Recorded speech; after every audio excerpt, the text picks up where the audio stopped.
I'm Leonard Riggs, and this is a very special edition of my podcast From My Head to Your Ears. This is a tribute to my good friend Wilma Ogilvie, who passed away on March 14th, 2025. She's a very special person to me. She was like another mother. She was a very good friend, one of my best friends, and one of my co-workers for years, and she meant so much to me, and it was a huge loss in my life, and I wanted to pay tribute to her. So stay tuned. I'm Leonard Riggs. This is my podcast From My Head to Your Ears.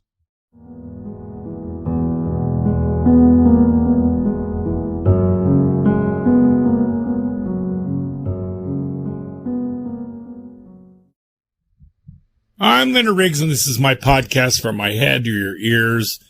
And I was kind of looking up the definition of what a legend is. And my favorite explanation is someone who leaves a significant and lasting impact, often remembered and admired long after their time. Now, of course, we grew up learning about legends like Abraham Lincoln and George Washington and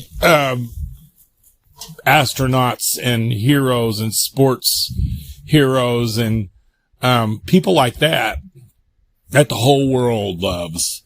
But we also have local legends and people that only matter to a certain area or a certain town, certain group of people. And I met one of those people and got to be friends and got to work with one of those people. And she recently passed away. And this podcast is dedicated to her.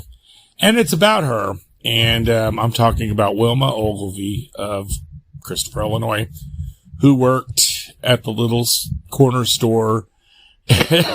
I'm not going to name the name of the corporation because I don't know that they would appreciate it. So, but it's very obvious what I'm talking about. It's the little corner store on the corners of Highway 148 and 14 in Christopher, Illinois. And for many years, that store was the only 24-hour convenience store in Christopher, Illinois, certainly, if not along the highways there. But there was one lady that worked there for so many years, and that store, you may think, oh, whatever, but that store was a stop along the way of people's everyday living, and I worked there, and believe it or not, I think we make a difference in people's lives. Apparently, we can ruin someone's day, or we can make someone's day by just a single action. I often feel when I work there that I'm an ambassador for the town, because we do have a lot of passersby that come through the area, and the way we act and the way we present ourselves gives kind of a impression of our people and our townspeople, I should say, in our area. Certainly if we're, not the friendliest or whatever, they may not want to ever come back to our area, So maybe you don't think that's an important job, but apparently it's a lot more important than anybody realizes, because we can also, like I said, we can make people mad. People get furious at us. People love us. People hate us. But Wilma taught me everything I know. I worked with her for 30 years, and she made her, along with me, she worked there longer. We made so many friends and made so many lasting impressions on people, whether it be good or bad. Can't say we were always in a good mood or whatever. Try to be, but regardless of how you feel about her, she was, when you think of that store, you think of her. And she was a special lady to me, like another mother to me. And when my mom died last year, and my sister Loretta, she was kind of my third mom there. And Miss Wilma passed away in March, just 2 weeks shy of her birthday. And Wilma was very funny about her age. She always said, a lady who tells her age will tell anything. So I'm not going to give her age, but she was a lot older than a lot of people realized. And she worked until she was, well past what people should have to work. She worked hard. And she always gave 100%, had a great work ethic. She was very strict. She was proud of her job. She took pride in her job. A lot of people think that our kind of work is kind of, settling for something. And maybe it is somewhat, but she just knew you have a job to do, you do it right, and you give 100% to it.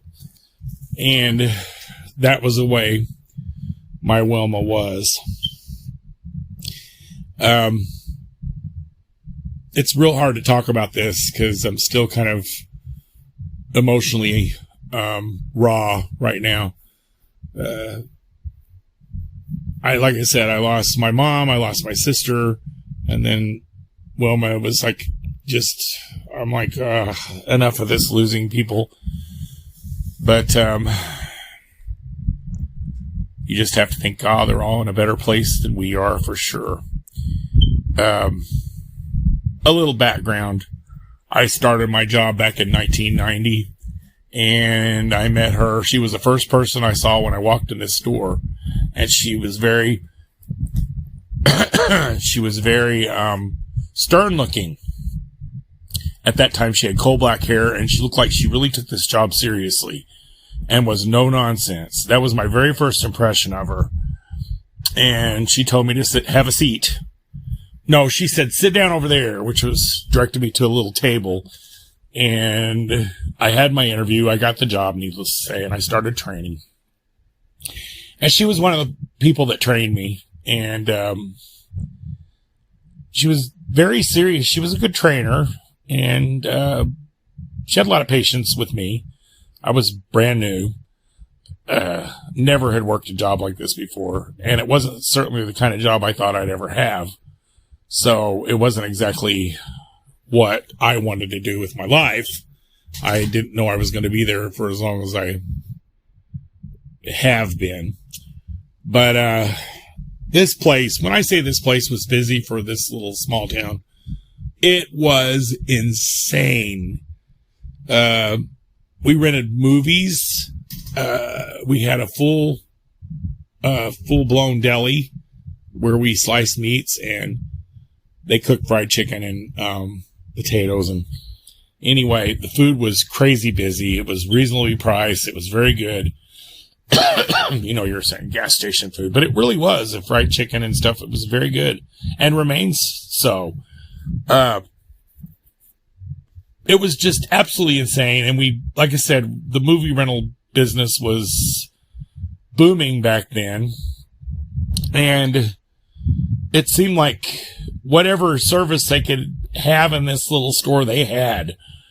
So there was so many things to learn. And this was back when credit cards were called in by phone to get an authorization number, and then you slid the credit card on the slider, wrote the authorization number down. With one phone line that worked through all this. So it felt like, also we didn't have scanners back then, so you had to know the prices of things, and you had to know what category it fell under, because taxes are different for food and for publications like newspapers and stuff, and for non-edible items and for edible items. So there was these taxes you had to remember, and you had to manually put in the tax. Plus, like I said, you had to know the price of everything. Well, they had price tags on everything back then, but you had to know what category it fell under. And then we took food stamps, which were paper back then. There was nothing was electronic other than the computer we used to count shifts, and that was even archaic back then. we've come a long way since 1990. But I had no idea I was going to be there 30 years. And I made quick friends with the assistant manager at that time. Her name was Ruth, and she was really, she had a sense of humor like mine. Wilma was no nonsense, but Ruth was more like me. So they got along fairly well. They had worked together for a little while. So anyway, I trained under several different people. And I remember my first night by myself was a midnight shift, and Wilma was my relief. And, I can't remember. I left, and she was sweet about it. But then the next day when I came in and then she relieved me, she said, "Honey, you did a great job," and smiled at me. And that meant so much to me. Well, as she got to know me, she realized she knew my dad. So I automatically had an in with Wilma because she really liked my dad a lot. And, but here's the problem. I was young and I didn't have any experience, and I'm as good as the people I work with or the people I don't know how to say that. Basically I was perceived as a goof off or a goof up, and I made a lot of mistakes, and, I was young, and I guess I was kind of cute, and I had a lot of kids hanging around the store at night because I was mostly working midnights. And that posed a problem because I wasn't getting my job done. And Wilma became aggravated at me, and to the point where she didn't care for me too much at first. And they hired a girl I went to school with, and we're about the same age, and we were kind of the kids of Hucks. And we also were screwing up with stuff left and right. And you know, when you're in your early 20s, especially, you're just wrapped up in yourself, and a job's kind of an inconvenience sometimes to your playtime. Although I didn't have much of a social life, I did love my days off, and I lived at home at that time. I didn't have a lot of responsibilities, so I often blew my money. Like, I got a CD player, which was a new thing back then, and a nice color television. That's the first two things I bought. And I had joined Columbia House Records, and I got 10 CDs for a penny. And anyway, they arrived the day I got my CD player. It was a Sharp boombox CD player. It was quite expensive. Got it out of layaway, if you remember that, at Walmart, and got my CDs that very same day. So it was kind of the beginning of something. But Wilma was just like the mother of our store, and everybody knew her name, and either you loved her or you didn't. And if she really liked you, then you were in like Flynn. If she didn't like you, you knew it. A lot of people would, they just saw someone who was a little bit cantankerous and whatever, but she really wasn't when you got to know her. And it took me a while after I was goofing up and all that stuff. It took me a while to get in her good graces. And I'll tell you something. I wanted to be in her good graces because I really respected her. This woman worked her butt off. And at the time, I thought she was quite old. And I laugh now because I've passed the age she was when I started there. And I certainly don't feel quite old, really. Not really. But I just respected her so much, and she had 2 sons that she loved dearly, but I just could not get in her good graces. And that really flustered me. I'd come home so upset sometimes because she was mad at me. And gosh, I'm one of those people, though, if you don't like me, I can't let that go. I have to at least try to make you like me. I don't know why that is, but that's just the true story. I've loosened up with that a lot lately because I've learned not to waste your time on people that don't see your worth. That just comes with age and wisdom. But back then, it really bothered me. And, Wilma continued to work her rear end off. Not only did she work at my store, she got a job at Walmart, and she would leave my store at 6. I'm sorry, she'd work 6 to 2, leave my store, take a nap, and go to work at Walmart at the snack bar in West City, and work till 11 o'clock at night. And she would do this. Oftentimes, her days off didn't match. So oftentimes there was days when she just worked the store or just worked Walmart, but there was weeks where she didn't get a day off, and she just worked constantly. And she did that for quite a few years. And it's funny, the impression she made at Walmart, a lot of people knew her from there, if not from where I work.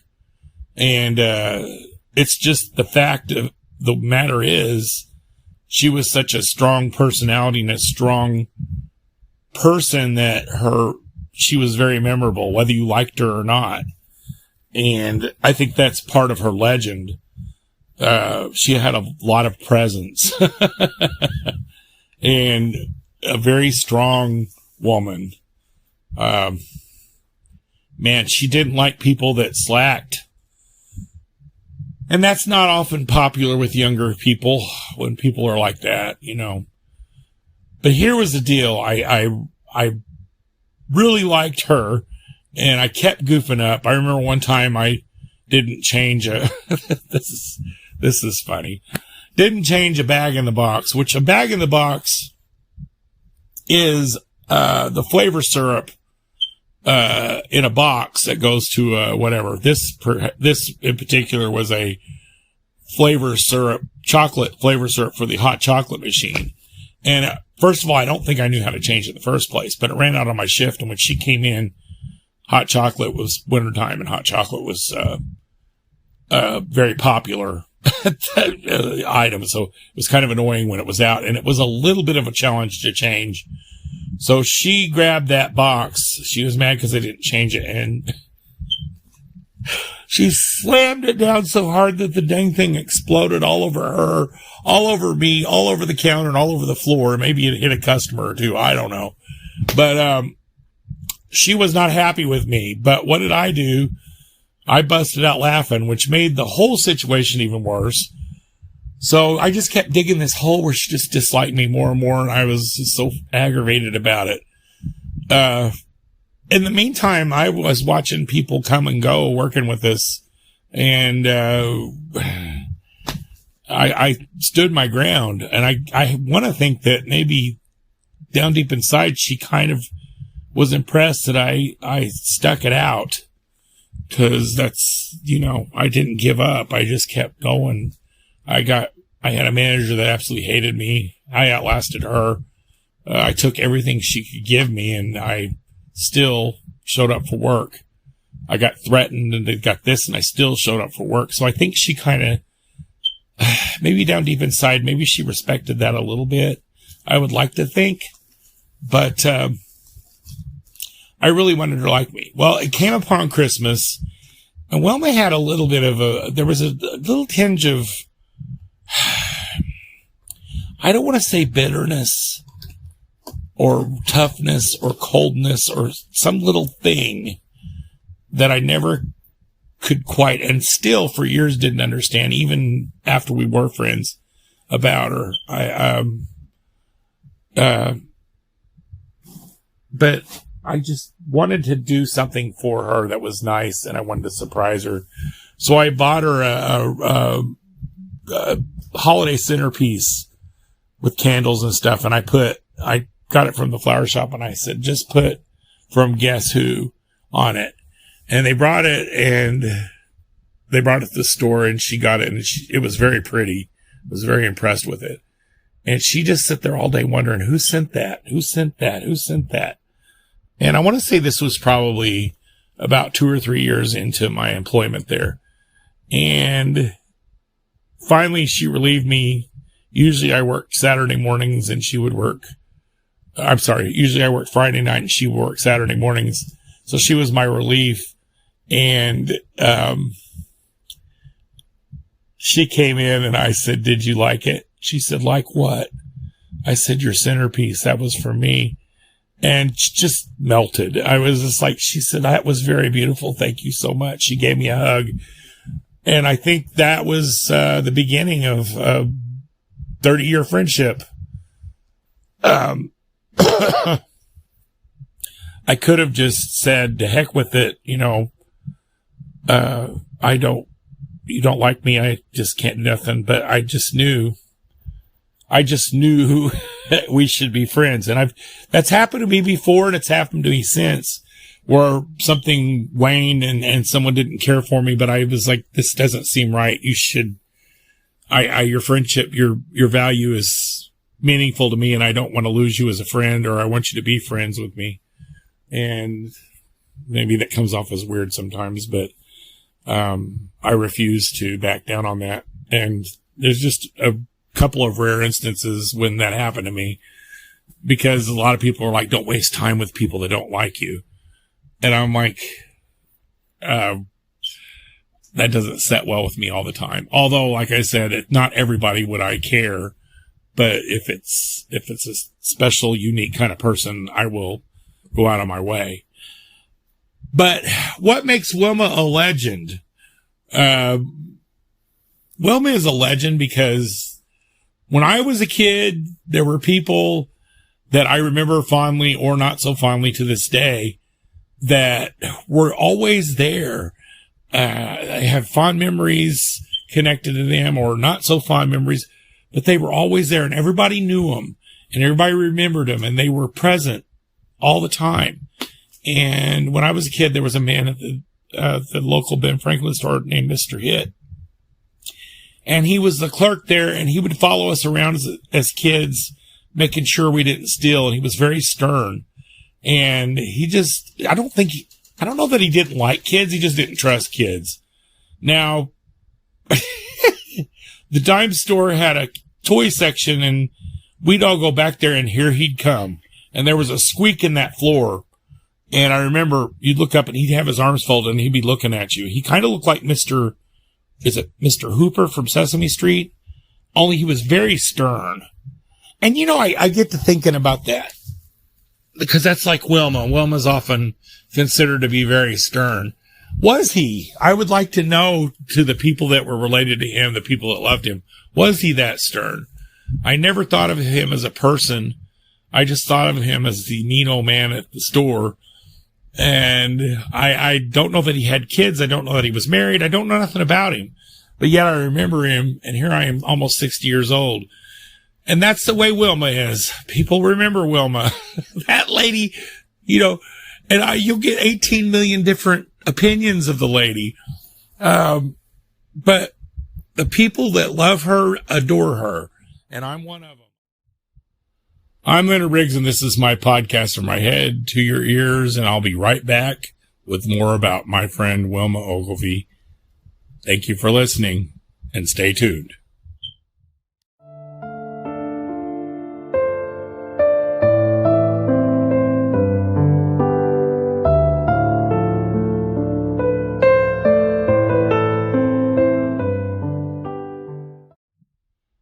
I'm Leonard Riggs, and this is my podcast from my head to your ears, and I'm talking about local legend Wilma Ogilvie, who passed away last month. She was a great friend of mine, another mother, really, and I miss her dearly, and I will always miss her.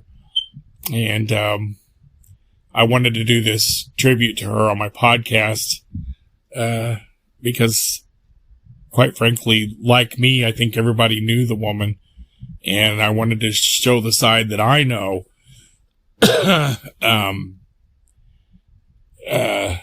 because I just wanted to. It's my podcast, and I'll do what I want. Wilma had a huge family. She was the oldest daughter of a family of, I believe, 10 kids, and in that family, Wilma and her sister Debbie were the last two. She recently lost her sister Rita. And Wilma lasted as the oldest sister for many, many years. And watched her siblings go, and she remained strong through all that, and she lost her oldest son, which was quite devastating to her. Randy was, he was a mess. I really loved that guy. He'd often call and play jokes on me on the phone. And my favorite thing he always did, he was call and tell me the hurricane's coming, because he called his mom the hurricane. And Wilma and her son Mark, which was Randy's younger brother, took good care of me while I was going through caregiving for my mom. And they never forgot me. They helped me a lot. They helped me with my cats. They paid for one of my cats to get fixed. Mark and Wilma were so good to me. They went and put flowers on my parents' graves for me. I cannot tell Mark, I hope Wilma knows now that she's gone, but how much I appreciated all that help and attention and respect and love that I got from them, because it means a lot to me. And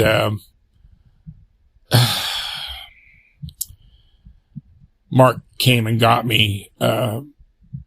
Mark called me, and I was taking a nap and I wasn't feeling well, and he said, you want to take a trip? And I was like, I wasn't aware Wilma was as bad as she was. And he says, well, you better get ready, because this is probably the last time you're going to see your buddy.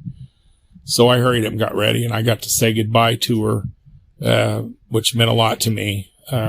I would like to have stayed through her last minutes, but I had to go to work, and I knew she would tell me to go. But I also think that was a private time between her son and her daughter-in-law. But oddly enough, I was at work when I found out about Wilma passing, and I thought that was kind of, I don't know if it was ironic, but Wilma would not have wanted me to miss work or give up my responsibilities for her. But going back to what I was saying, I kind of went ahead of myself a little bit. I worked with Wilma for decades, starting in the 1990s, the 2000s, the 2010s. 3 decades I worked with her. And friendships are deep and complex, and they take root, and you have good days and bad days, and we fought a few times, and I got to the point, just like my parents, I got to the point where I was comfortable enough to fight with her, to not back down off of her. And she kind of gave me a strength, and I think she respected that. And we always apologized. And, whenever there was negotiations for, salary or whatever, Wilma would always grab me and say, let's go talk to the big guy. And, she always included me in that. And I think we were kind of thought of as the soul of where I worked. I almost said where I worked. I'm trying to avoid that. The soul of the corporate I worked at, the particular soul of that particular store anyway. And I'm not trying to downgrade any of my managers that had that, but I think they know that. It's just the way it fell, Wilma had a lot of presence. Like I said, she was a very strong presence, and I'm afraid I am as well. I'm not bragging. I just don't know why that is. But I have a lot of people who met me one time and remembered me, or can see me out and wondered where they saw me before. I tend to make an impression. Whether it be good or bad, I'm not sure. That'll be for someone else to do a podcast on after I'm gone. Hopefully not anytime soon. But when Wilma passed, I told everybody that came through the stores that would know. I told the people that were extra special to her, because there were some people that she loved a lot of our customers, but she dearly loved quite a few. And she particularly favored guys because of her sons, I think. And she loved children. Oh, gosh. When little kids would come in, she'd buy them something and just go hug them. And just, she adored kids. And she adored her family. Boy, when they came through, they always got hugs. And she didn't care. She didn't care if she loved people waiting or not. And I'm like her. Sometimes you work all the time, and that's the only place you see these people. And unfortunately, you know, maybe management doesn't like that. But by God, I've gone through whatever, how many managers and whatever, but I've kept my friends and everything, and I want to keep it that way. And nobody got hurt, or it didn't cause long-term damage to anything by stopping that one moment and giving special attention to people you love. That's important in life. And I learned that from Wilma too. It was a learning process. Both of us gave more than our share to our job. We lived, eat, and slept that job. And because a job is way up there on your priorities, you have to make a living. And also, you take that pride in what you do. And it's always been important to me to go that extra mile for people, whether it's appreciated or not. Don't look for, there's another thing, don't look for thank yous, and don't look for accolades, and don't do things for, to get special points or anything. You do things because you want to, because you feel like you should. And I learned that from Wilma as well. I could write a book of what I learned from that woman. My parents taught me a great deal. A work ethic is one of them. Wilma embellished that work ethic. Her and my mom both. My mom, whenever someone would call in and they would call me to work, my mom would make me go. She would just pretty much, you know, and I got to the point where I just did it anyway. There was a couple of times I might have turned it down, but as a general rule, I never did. Now I'm not so quick to do that, because I am not a spring chicken. And I'm often told I need to give more, but I've given at the office for many, many years, and I try. I'm still trying. But I started at the beginning of this and said, what makes a legend a legend? And also, legends don't know they're being legends. They're just doing what they have to do. And that's what sets some people apart from others. How many clerks and how many people have you gone by in stores that you actually remember, that you actually talk about, that actually reminisce about, that you actually want to run in and see, that you're thrilled that they're still there, that you want to go hug them, that I have people that come in, and I remember you when I was a kid. And also, after Wilma retired a few years ago, she never really left there. People still wondered about her, still asked about her. And when it come to her passing, there were so many well-wishers on my Facebook and on the various online platforms that I participate in. She was revered, is a great word. I wish she could have enjoyed her retirement more. She had some health problems, and she didn't get to enjoy her downtime fully. And plus, I think she had reservations about retiring. She wanted to go on, but it was time, and I think she knew that. And plus, right after, it just was maybe just a couple years after COVID hit, And I'm glad she wasn't around to see all that, because that was just an awful thing to go through as far as being a retail worker. But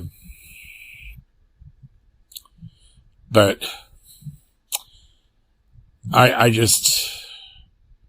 so thankful for that friendship and for her presence in my life. And I went to her funeral, and her family felt like my family. And there were so many of them that I knew, that I grew up with, and that I worked with. Some of her family worked with us. And I honestly felt right at home with those people. And seeing as my family's kind of dwindling away, it was nice to know I still fit in somewhere. And kudos to her family. You're a great bunch of people, and I love all of you. And if you're listening, your Aunt Wilma, your sister Wilma, your whatever she was, your cousin Wilma, she was part of my world, and I miss her a lot. And she was my go-to person, and I regret that I didn't call her as much in the last few years. I really wanted to take more time with her, and her health was bad, and my mom, I was stuck.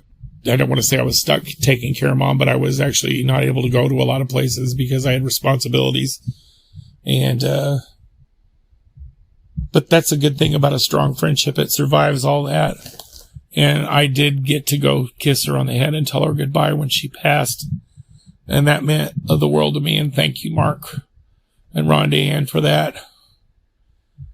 I think I really would have felt incomplete or whatever if I hadn't got that moment with her. I needed that. And for those of you that know me and who consider me a legend, thank you so much. I don't know. I understand where you're coming from, but she was the original legend. She made me part of the legend. She helped me along the way, and I really just can't come up with the words right now. Makes me a little emotional. So anyway, I'm going to wrap this up. I'm going to take a break, and I'm Leonard Riggs. This is my podcast, From My Head to Your Ears.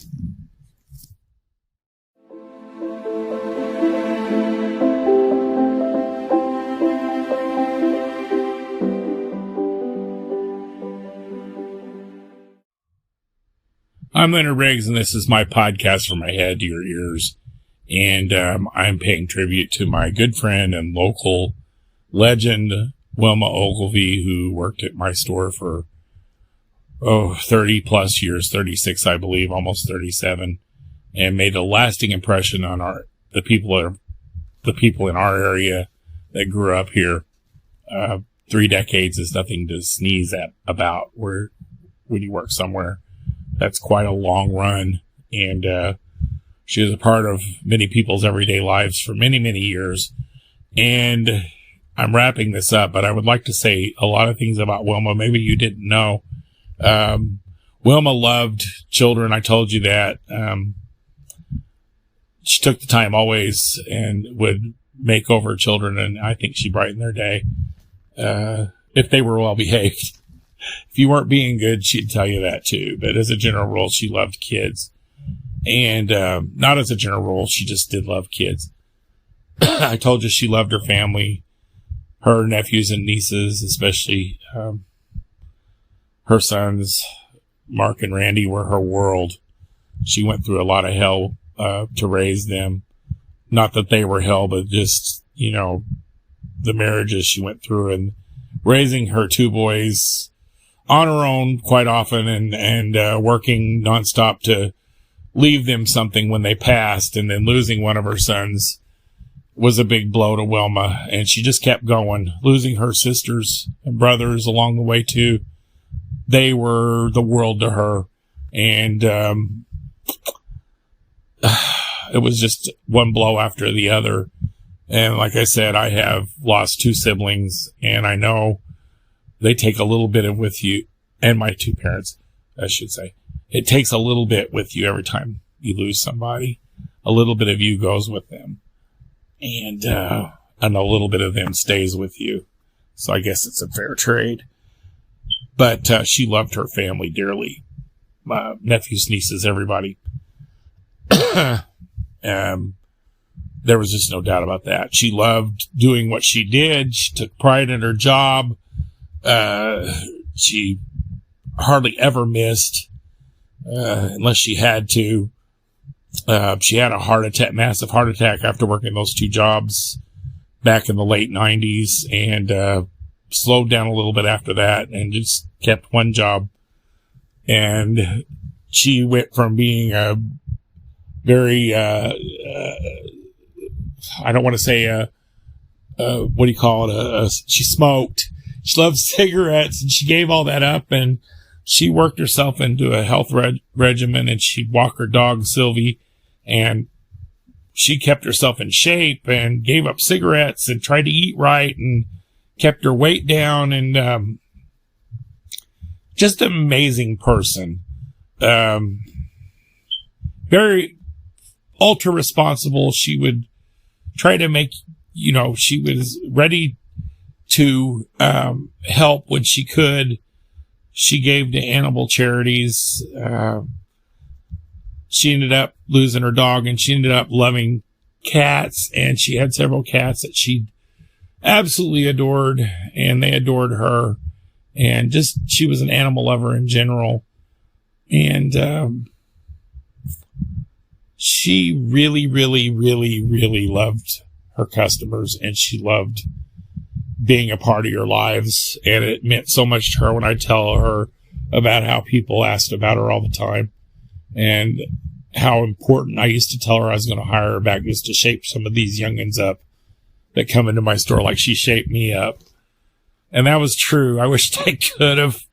I miss our Saturday and Sunday mornings where she'd bring biscuits and we'd cook them in the back, and she liked her biscuits a little burned.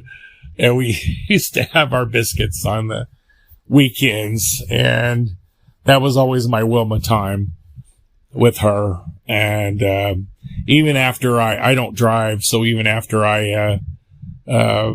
after she left Huck, she would give me rides home on the weekend.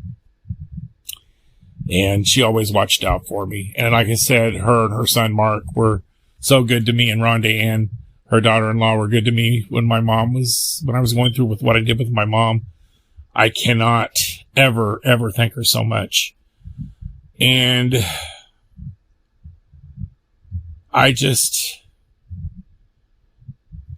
the thing that meant so much to me, and I'm sorry, and this happened with my sister Lori too. People told me how much I meant to her, and that's just priceless right there. So, anyway, I'm a big crybaby, and I'm going to wrap this up right here. And I love you, Wilma, forever. I'm Leonard Riggs, and this is my podcast, From My Head to Your Ears.